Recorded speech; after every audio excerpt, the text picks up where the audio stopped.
WR10. If you look to your right, you can see me sitting under the IMAX awning. You've got to take your time out there. Look, I'm pretty jumpy myself after the Zelda run-in, but the more frantic you look out there, the worse it's going to get. So keep it cool, and everything's going to be alright. I think we should head towards the restaurant row at this point. Maybe stop, get a bite to eat. Hey, you listening to me? Fine. Go where you want. But you need to explain yourself when we get back. During the Gilded Age, the farmers were not really able to take advantage of the standard of living, and part of this has to do with the macroeconomic idea of supply and demand. During this era, new technologies were introduced like the steel plow and the mechanized reaper and a few others. Plus, the railroads expanding into the West opened up new farm territories. So the farmers of this era were producing an abundance of cash crops. The problem is that they're increasing the supply, but even though there was these new cities and urban markets that were growing, the demand stayed relatively constant. And if you remember your economics, when you increase supply and demand stays relatively stable, that actually lowers the price that the farmers can get for their crops. And when the farmers got less for their crops, they began not to be able to pay their bills. They couldn't pay off their loans, which they had gotten more land or to get a farm. They couldn't pay off their mortgages. Sometimes they couldn't pay their taxes. And it really causes a problem based on supply and demand. Individual farmers would respond to this by planting more crops. Makes a whole lot of sense.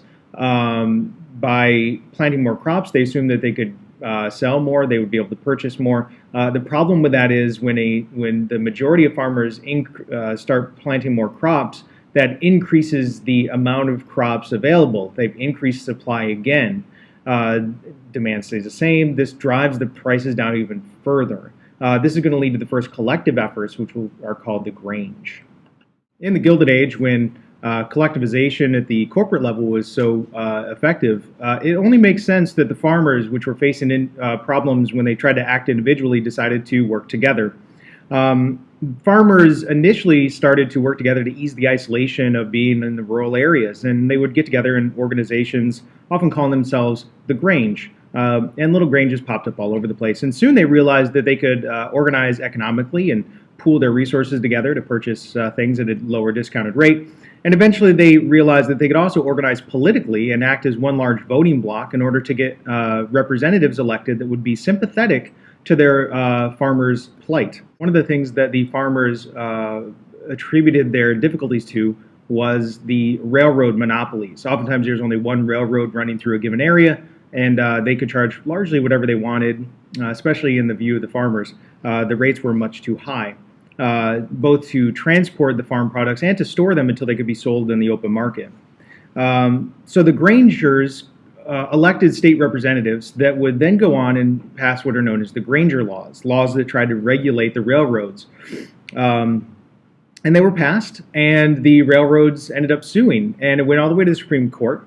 And in a series of court cases, the Supreme Court overturned these Granger laws, largely based on the fact that the laws violated interstate commerce, which means the railroads ran across state lines, and a state cannot regulate the economic practices in another state. So only the federal government can regulate interstate trade, which eventually does lead to the Interstate Commerce Act.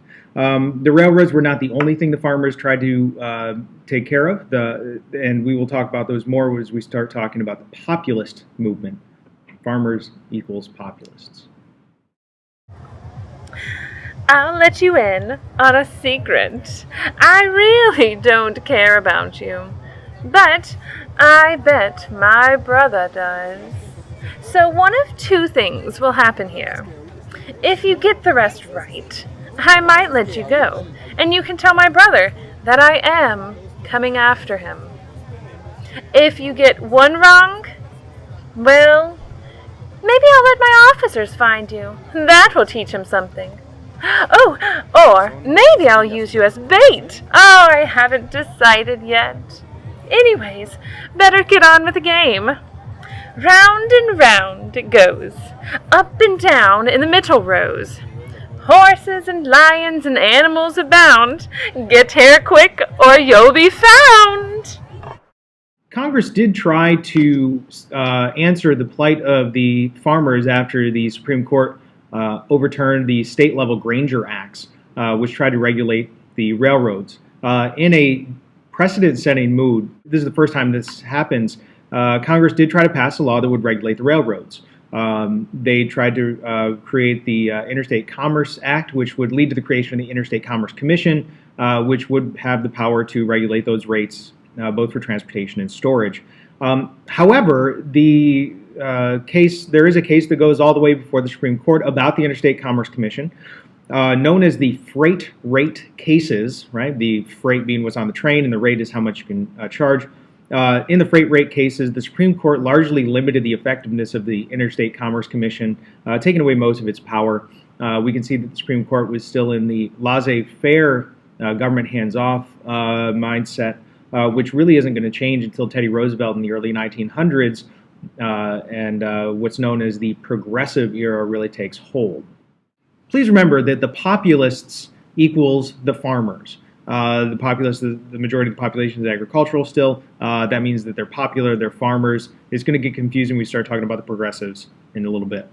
The Populist Party was a national political party, and they they built on the Granges and then the Farmers' Alliances, and then became a national party. And they had a list of demands as a party. First, they wanted regulation of the railroads. We talked about that a lot. They wanted to regulate banking for a few different reasons, but partially the banks controlled the mortgages. They saw the banks as a monopoly, needed government regulation of that, or wanted it. They also promoted inflation. Inflation by the means of free and unlimited coinage of silver, also known as bimetallism. We were on the gold standard, which means that your dollar bill would actually get $1 worth of gold. They wanted to add silver to that, which would mean there's more money in circulation. Again, supply and demand. You increase the supply of money, that lowers the value of the money. Why would they want to do this? They could charge more for their farm products. If they charged more for their farm products, they still had a fixed debt. They were still going to be paying that same debt for their mortgage or their loans, so that they would be able to pay it off a little bit easier. They thought that would solve a lot of their problems. They also promoted reforms to the democracy, things like the direct election of senators, a secret ballot, a graduated income tax. This was a way that they were hoping would keep the influence of big business and their money out of the democratic process. We can argue how effective that was. They also tried joining up with the working class, the factory workers. They advocated for an 8-hour working day, immigration restriction, which would hopefully raise wages. It has a varying amount of success. Overall, the Populist Party was able to get a lot of state senators elected, a few senators at the national level, a couple of governors elected, but they were never able to grab the big victory and win the presidency. Geez, Ten, you're making me have to start running again. I see a chalk mark outside of the movie theater. Are you planning on coming back this time? I thought you were going to do a simple mark again. I thought we fixed that. Are you trying to be funny? What's with the dot, dash, dot, dot? I'm going to wait outside the theater. I think you went over to the pavilion area. You planning on coming back this time? I'm going to wait here. Much like the farmers collected together to form the Populist Party, and the business owners merged together to form monopolies, workers also attempted to collectivize and form labor unions. This was an attempt to gather together in order to work against the abuses of the unregulated marketplace. What does this mean? It means there were bad working conditions, unsafe working conditions. The workers were expected to work long hours at low wages. The management business chalked this up to the marketplace, the invisible hand. More workers meant lower wages and so forth. There is a change in the working force during the Gilded Age. Immigrants, farm migrants coming when the farms failed, women, children were all added into the labor supply. And when you increase that supply and demand for the labor stays the same, that lowers the price of the wages. So the unions formed together trying to overcome that marketplace force on the wages. There was also this problem that workers were treated almost as replaceable cogs during this era, meaning that if a worker broke down, got sick, or didn't show up to work, or for whatever reason was a problem, they were just thrown away and replaced with a new worker. This is partially because there are so many available. So they were trying to prevent a lot of the what they felt was abuses against them by joining together. In 1890, 45% of the working class was living above the poverty line of $500 a year. So unemployment, injury, and death were constant threats. Unions have a particular reputation, especially here in South Carolina, which bills itself as a right-to-work state. Unions in this early era tended to advocate arbitration rather than strikes and labor unrest. Arbitration is essentially negotiation through a third party. So you'd have labor leaders on one side and the management and business owner on the other, and there'd be a third party that would hear both arguments and they'd come to an agreement. That was the preferred tactic of unions. Oftentimes unions are tied with strikes, tied into this idea of a strike or refusing to work. Early unions actually opposed strikes because they saw them as counterproductive. And oftentimes what are known as wildcat walkouts or non-union sponsored strikes would happen, and they'd be blamed on unions by the management as a way to discredit the unions. Typically, these wildcat walkouts were a response to layoffs or wage cuts, and they were sort of a spontaneous uprising of the worker. Typically, this would occur during a depression era or a depression phase in the economy, and the problem with that is that there is a high amount of surplus unskilled labor also looking for work. The management would use that unskilled labor in order to break the strike or decrease the effectiveness of the strike. So unions wanted arbitration. They didn't want labor unrest and strikes. They needed to be working. They wanted to be working, but oftentimes were blamed for a lot of the labor unrest.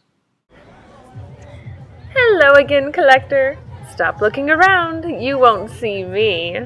I did leave you a drink on the bench next to the carousel. You've been running around a lot. I hope you like Pepsi. Don't worry, it's not poisoned. I have other plans for you. Oh, and don't be too disappointed. The archive is not on the carousel. What fun would that be? You need to take the tickets on the side of the bottle and go to the pirate ship. I've heard some people really don't like that ride. Sit in the back row on the right-hand side, and there's a small Wi-Fi emitter there. Please do not throw up on it. As unions gained power during the early part of the Gilded Age, there were several ways that management or the business owners would attempt to break the strikes that they had, or even the union itself. One of the most popular ways is if a union went on strike or if there's a wildcat walkout, was to use immigrants and African Americans and other minorities as scabs, or also known as strike breakers. This would demoralize the union members as well as serve as a way to get cheaper labor into the factory. You could hire private security forces, like what happened in I believe it was the Homestead strike in Pennsylvania. The Pinkertons attacked the strikers and killed several. You could have company stores and homes where the workers lived in a home that was owned by the factory, bought goods with company money rather than real money. That way, when they went on strike, you could kick them out of their homes and make sure that the families didn't get fed. You could force them onto blacklists. A blacklist was a list of workers that were known union members, and they wouldn't be able to get a job anywhere in the area if they were on that list. You could use the local and national political connections that you had in order to break the unions and the strikes. In fact, the Sherman Antitrust Act, which was designed to break monopolies up and protect workers, is going to be turned against unions, arguing that the unions were a combination and restraint of trade when they went on strike. So the national government would actually be used to break the union, not protect it. This is what happened in the railroad strike of 1877 and the Pullman strike. The leaders are also the Pullman strike. The leaders are going to be arrested and thrown in prison by the national government because they prevented the trains from running. You can use the media against the workers. Most of the factory owners, the businessmen, had media connections, so you get lots of political cartoons turning against the unions because you really want to get the public against the working class. that ties back into that whole captain of industry social Darwinism thing. And try to call them radicals. The unions would be said to be full of socialists and communists and anarchists, which isn't really all that true, especially in this era. So those are the ways to break a union or break a strike. The successes that unions did have tended to be among the skilled labor class. These tended to be craft workers rather than the unskilled labor that would have filled up most of the factories. The successes that they had typically came through collective bargaining and typically on bread and butter issues, meaning things like increasing wages, reducing hours, improving working conditions. The reason that the skilled workers were able to have a bit more success was the difficulty of replacing them. There's just far fewer of them, which would have increased their wages a bit anyways. However, the skilled workers were more difficult to replace, so the threat of a strike was more effective. It would have been harder to find scab labor to replace them.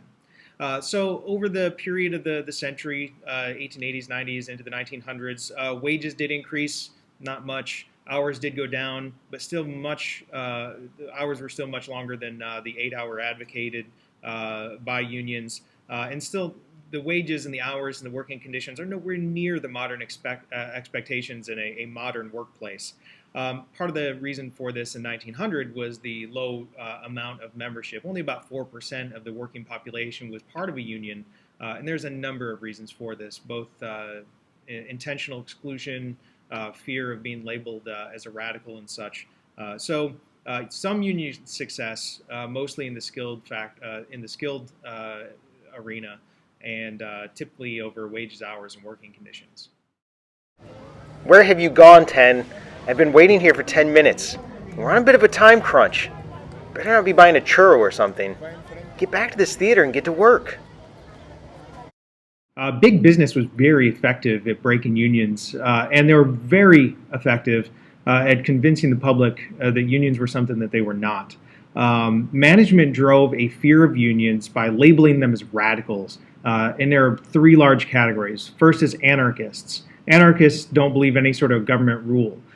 So the fear was that they would promote anarchy or a lack of laws and regulations. The second was socialists. A socialist is somebody that believes the government should own the means of production, the factories, and typically this would be done through a democratic means, so there's a fear there. And the third was communists, and communists advocate a violent overthrow of the capitalist system and to implement what they refer to as a dictatorship of the proletariat, meaning a working class system. The reason that the big business would have done this is because it ties into the xenophobia, or the unrational fear of foreigners, and nativism, or this anti-immigrant sentiment that was so present during this era, especially as we get into new immigrants. It plays on the fear of foreigners because a lot of the immigrants that were coming in would have had these sympathies of anarchy and socialism. So to label a union as a radical group like that would have tried to conflate them with foreigners and call them un-American or unpatriotic, or we believe in laissez-faire capitalism here in the United States. And this was incredibly effective. The big business was overwhelmingly supported by the public, as well as the government, who would, all the way up until the Teddy Roosevelt administration around 1900, largely relied on the big business to both drive the economy and make decisions in regard to labor unions. 10, I don't understand what you're doing. I saw you went into the theater, and then you turned around and went back to the pavilion zone. What on earth are you doing getting onto a stupid ride? And why did you leave a .. when you left the theater? I'm about to call this mission if you don't get this straight. There'd better be something on that ride. The election of 1896 is a critical one in American history because it really pits the farmers and the workers, the populists, against the bankers and big business. And it asks the question, who is government going to protect? So the main issue of the campaign is this hard money, or the gold standard, versus soft money and bimetallism and pro-inflation. The populists and the Democrats joined together to support the candidate William Jennings Bryan. He was a fiery supporter of the populist movement, and he delivered one of the most famous speeches in American history called the Cross of Gold speech. He uses biblical image in order to paint a picture of the working class and the farmers being crucified on the gold standard, and the only thing that can save them is bimetallism and inflation. Republicans, on the other hand, supported William McKinley, a pro-businessman, a pro-business leader who ran what was referred to as the front porch campaign because the business community promoted him so much that he didn't really have to go out and do anything. Workers tended to side with McKinley for a couple of reasons, and they voted against the populists, who the populists had tried to ally with. One of the reasons is they were literally afraid for their jobs, that if the populists won, their bosses would fire them. But also they were afraid of inflation. Inflation would make it feel like their fixed wage would buy them less, and feel like a pay cut. Food prices would go up, but their pay wouldn't. So they voted against the inflationary policies of the populists. So McKinley wins, and this is really the last time that we see the Populist Party as an important piece in the politics. There's a growing middle class with a pro-business leader ideology that really takes over, really until now, maybe. So there we go. You're acting weird, 10. This isn't like you. Something isn't right, and I don't think it's me. You're breaking protocol, running around frantic. You're leaving weird marks. You trying to tell me something? Are you in trouble, 10? Is there something I can't see?